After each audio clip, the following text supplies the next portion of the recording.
அவைத் தலைவர் அவர்களே, வணக்கம். எனக்கு முன்னால் குறுக்கீடு செய்து பேசிய மாண்புமிகு அமைச்சர் அவர்கள் ஹிந்தியை எதிர்த்தால் அது இந்தியாவை எதிர்ப்பது என்று அவர் கூறினார். இந்தி திணிப்பை எதிர்த்தால்தான் அது இந்தியாவை பலப்படுத்துவது என்பதை அமைச்சருக்கு அடிக்கோடிட்டு காட்ட விரும்புகிறேன். இந்தியா ஹிந்தியா அல்ல, எல்லா மொழிகளினுடைய சமத்துவத்தில் தான் இந்தியா நிற்கிறது. காசி தமிழ் சங்கத்திற்கு கொடுக்கிற முக்கியத்துவத்தை கல்விக்கு காசு கொடுங்கள் என்று கேட்டால் அது புரியாத உங்களுக்கு எந்த தாய்மொழியின் அருமையும் புரிய போவதில்லை, கல்வியின் அருமையும் புரிய போவதில்லை. கூட்டாட்சியின் மீதான தாக்குதல் தான் நவபாசிசத்தினுடைய கூறு. நீங்கள் கொடுத்த அறிக்கையிலிருந்து சொல்லுகிறோம். நிதி ஆயோக்கினுடைய அறிக்கை வறுமை ஒழிப்பு திட்டத்தில் முன்மாதிரியாக இருக்கிற முதல் மாநிலம் தமிழ்நாடு என்று சொல்கிறது. உங்களது பொருளாதார அறிக்கையில் மனித வளத்தை பெருக்குவதில் முதல் இடத்தில் இருக்கும் மாநிலம் தமிழ்நாடு என்று சொல்கிறது. நீங்கள் கொடுத்திருக்கிற அறிக்கையில் டெக்ஸ்டைல் ஏற்றுமதியில் முதல் இடத்தில் இருக்கும் மாநிலம் தமிழ்நாடு என்று சொல்லுகிறது. உயர்கல்வி துவங்கி பொது சுகாதாரம் வரை தமிழ்நாடு முதலிடத்தில் இருக்கிறது. ஆனால் நாங்கள் கொடுக்கிற ₹1 வரிக்கு நீங்கள் திருப்பி கொடுப்பது வெறும் 29 பைசா மட்டுமே என்பது எவ்வளவு அவலமானது. ஆனால் பீகார் செலுத்துகிற ₹1 வரிக்கு ₹7 திருப்பி கொடுக்கிறீர்கள். உத்தரப்பிரதேசம் கொடுக்கிற ₹1 வரிக்கு ₹1.75 திருப்பி கொடுக்கிறீர்கள்.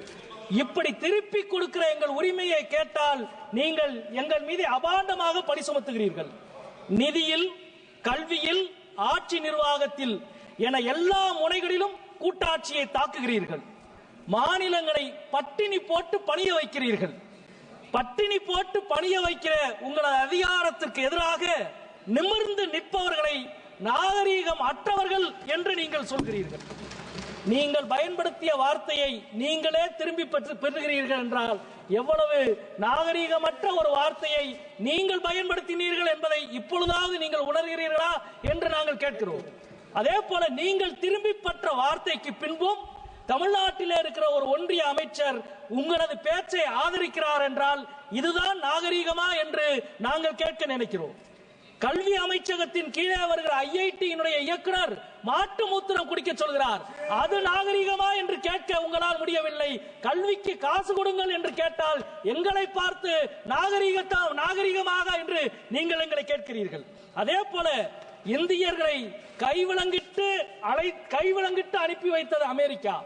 அதன் மீது கோபம் வரவில்லை. அதற்கு எதிராக கார்ட்டூன் போட்ட ஆனந்த விகடன் மீது நீங்கள் நடவடிக்கை எடுக்கிறீர்கள். இது நாகரீகமா என்று உங்களை பார்த்து நாங்கள் கேட்கிறோம். 3 வருடமாக பற்றி எரிகிறது மணிப்பூர். ஒரு முறை கூட பிரதமர் போகவில்லை. ஒரு முறை கூட போகாத பிரதமர் இருக்கிற ஒரு அவைக்கு மணிப்பூரின் பட்ஜெட்டை தாக்கல் செய்கிறீர்களே, இது நாகரீகமா என்ற கேள்வியை உங்களிடம் நாங்கள் கேட்க விரும்புகிறோம். இதே அவையில் 543 உறுப்பினர்கள் இருக்கிறோம். ஆனால் 848 இருக்கையை இந்த அவையிலே நீங்கள் அமைத்திருக்கிறீர்கள். உங்களது மறைமுக சதி திட்டத்திற்காக தென் மாநிலங்களின் உரிமையை நசுக்க நினைக்கிற உங்களின் சதிக்கு எதிராக இன்றைக்கு தமிழ்நாடும், தமிழ்நாட்டின் முதலமைச்சரும், தமிழ்நாட்டின் அனைத்து கட்சிகளும் இன்றைக்கு ஓரணியில் நிற்கிறார்கள்.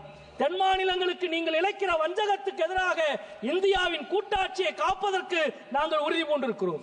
அதே போல இதே அவையில் நீங்கள் தாக்கல் செய்திருக்கிற இந்த நிதிநிலை அறிக்கையில் சிறு குறு தொழில்களுக்கு மிக அதிகமான வட்டி, ஆனால் கார்ப்பரேட்டுகளுக்கு மிக அதிகமான வரி விலக்கு.